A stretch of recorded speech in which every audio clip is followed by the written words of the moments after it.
యేసుక్రీస్తు ప్రభు నామంలో మీ అందరికీ నా వందనములు.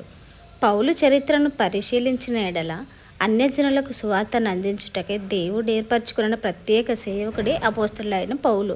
అపోస్తలుడనగా యేసును కన్నులారా చూచి చెవులారా స్వరాన్ని వినిన దైవజనుడు. అట్టి కృప నిజముగానే పౌలు భక్తునికి దక్కింది. పౌలు ముందు పేరు సౌలు. పౌలు పరిసయుడు, స్వనీతిపరుడు, గర్విష్ఠుడు, గొప్పవాడు. రోమా పౌరుడైన ఇతడు విజ్ఞాన కేంద్రమైన కిలికియ ప్రాంతంలోని తార్సు అనే పట్టణంలో జన్మించాడు. తండ్రి ఆస్తిపరుడు. తార్సు కళాశాలలో విద్యను గడించి ధర్మశాస్త్రంలో ప్రవీణుడైన వాడు. పాలస్తీనాలోని జెరూసలేం వెళ్ళి గమలీయేలను రబ్బీ వద్ద శిష్యరికం చేసి ధర్మశాస్త్రంలో నిష్ఠాతుడై సమాజ మందిరంలో యూదుల అధికారి అయినవాడు. యేసును వెంబడించు వారు యూదుల ధర్మశాస్త్రమునకు, దేవాలయ ఆరాధనకు వ్యతిరేకులుగా భావించి వారిని మరణపాత్రులుగా ఎంచేవాడు. స్టెఫెన్ మరణ సమయంలో అతని చావును కోరుకొనెను.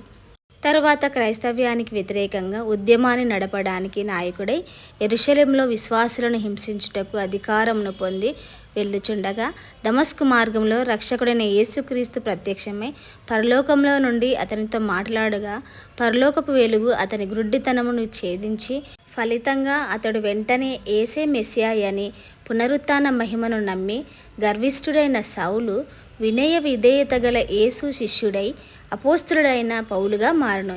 ఎంత క్రోధముతో విశ్వాసులను హింసించాడో అంతకంటే రెట్టింపు ధైర్యంతో, ఆసక్తితో మరణము వరకు యేసు సువార్తికుడిగా మారి దమస్కులో నుండి విశ్వాసుల సహవాసము వల్లను ఎడారి ప్రాంతంలో 3 సంవత్సరముల నుండి దైవవాక్య పఠనంలో అభ్యాసం చేసి దేవుని ఆత్మచేత గొప్ప బోధకుడిగా తీర్చిదిద్దబడి 3 ప్రధానమైన మిషనరీ యాత్రల ద్వారా అనేక ప్రాంతములను, వేర్వేరు జనులను, రాజ్యములను కలుసుకుంటూ సువార్త పరిచర్య చేసి పౌలు హతసాక్షిగా మరణించాడు.